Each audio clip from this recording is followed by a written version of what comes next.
ఇవాళ తెల్లపిండి కూర వండుతున్నానండి. ఈ గ్లాస్ తోటి తెల్లపిండి 2 గలాసులు వేసుకున్నానండి. రెండు గలాసుల పిండి, 2 గలాసుల పిండికి 4 గలాసులు వాటర్ వేస్తున్నాను. 4 గలాసులు వేసుకోవాలి. గలాసుకు 2 గలాసులు, 4 గలాసులు వేసాను. గ్యాస్ వెలిగింతాను.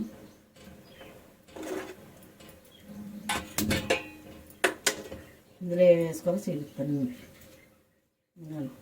ఉల్లిపాయలు, పచ్చిమిరపకాయలు,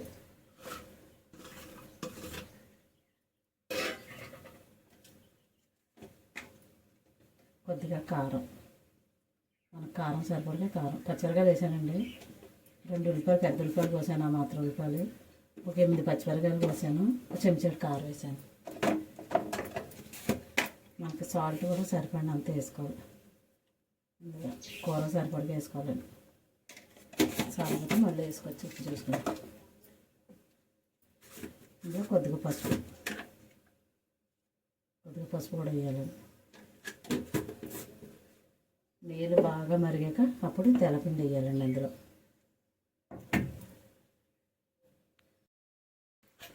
అండి నీళ్ళు ఇలా మరిగినాయి, ఇలా మరిగిపోయిన నీళ్ళు మరిగిన తర్వాత మనం తెల్లపిండి వేసుకోవాలి.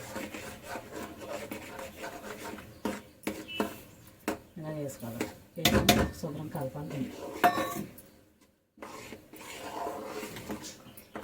ఇలా శుభ్రంగా ఉడకాలండి, బాగా ఉడకాలి.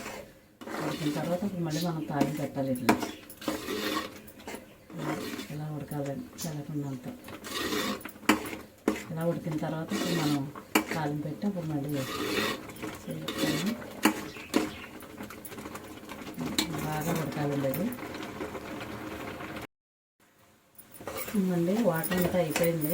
ఇందులో వేసిన వాటర్ అంతా ఇలా ఎగురుకోవాలి. దగ్గర ఇందులో కొడుకుడుకుల్లాగా అయిపోవాలండి. ఇది ఇలా చేసాగా ఇలా కొడుకుడుకుల్లాగా అయిపోవాలి. నీరంతా అయిపోవాలి. అందులో ఇలా దగ్గరగా అయిపోయాక తాలింపు పెడదాం. ఒక పొయ్యి మీద పెట్టేసేలాగా ఒక ప్యానం పెడదాం. ఇలా తాలింపు పెడతారండి.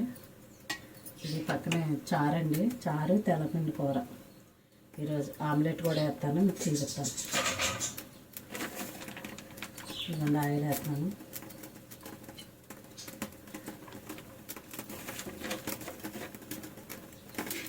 ఇవన్నీ అట్లా సామాన్లు మినపప్పు, జీలకర్ర, కరివేపాకు, ఎండుమిరగాయలు, ఎల్లుల్లిపాయలు అండి. 2 ఎల్లుల్లిపాయలు వచ్చాను, పెద్దవి 2 ఎల్లుల్లిపాయలు. రొయ్యలు శుభ్రం కడిగేసండి ఇలా పెట్టాను. రొయ్యలు కూడా ఎక్కువ వేసుకోవాలండి మనం ఈ కూరకి. రొయ్యలు నూనె బాగా కాగిన చేసి మనం ఎల్లుల్లిపాయలు వేసుకోవాలి. ఫస్ట్ ఎల్లుల్లిపాయలు వేయాలండి.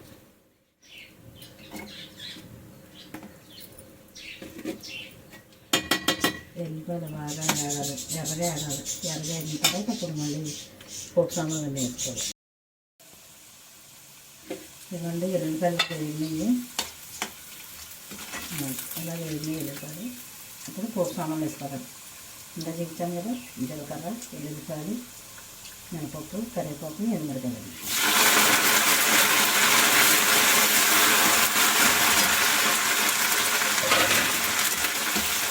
బాగా ఎర్రగా వేయాలి.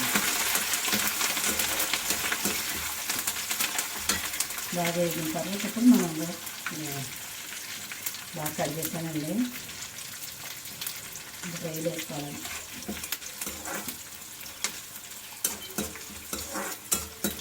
ఇలాగే ఎర్రగా వేయాలి.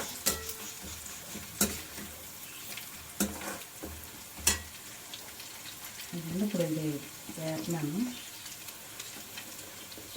రొయ్యలు వేస్తున్నాను.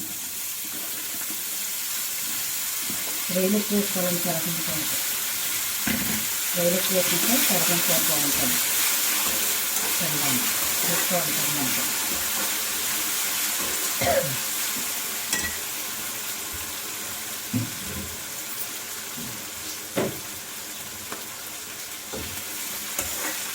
బాగా ఎర్రగా వేయాలండి రొయ్యలు.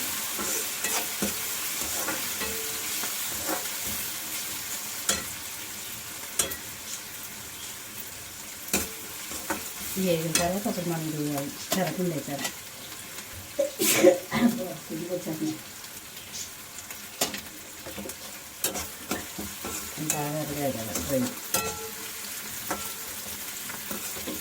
దీంట్లో మనం ఇప్పుడు తెలకం చేసుకోవాలి. చూసారు ఎలా పెట్టండి, ఉడుకుల్లో పెట్టండి. ఇది వేసేదండి ఇలా.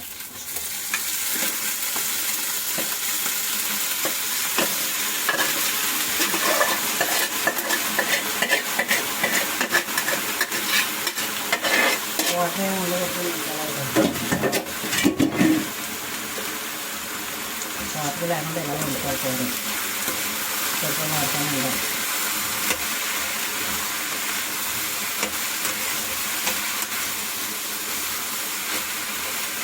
ఇంకోటి తెలకం కూర అయిపోయింది.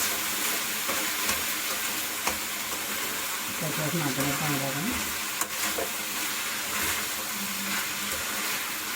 కొంచెం పొలం మధ్యలో ఇది అయిపోయింది కూర. తెలకం కూర అయిపోయింది. ఇలా దగ్గరగా అయిపోవాలండి, కూరలాగా అయిపోవాలి దగ్గరగా. గ్యాస్ పెట్టేస్తున్నాను. మనం కూర చేసుకోవచ్చు.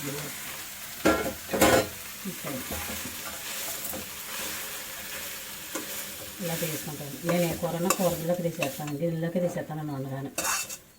ఈతోటి గట్రా ఉంచను, వండగానే గిన్నెలో తీసుకుంటాను. నాకు ఫస్ట్ నుంచి అలాగ అలవాటండి. గిన్నెలో తీసుకుని లోపల పెట్టేస్తాను, టేబుల్ మీద పెట్టేసుకుంటాం. అంతే అండి, కూర అయిపోయింది. ఇదిగోండి తెల్లపిండి కూర రెడీ అయిపోయింది.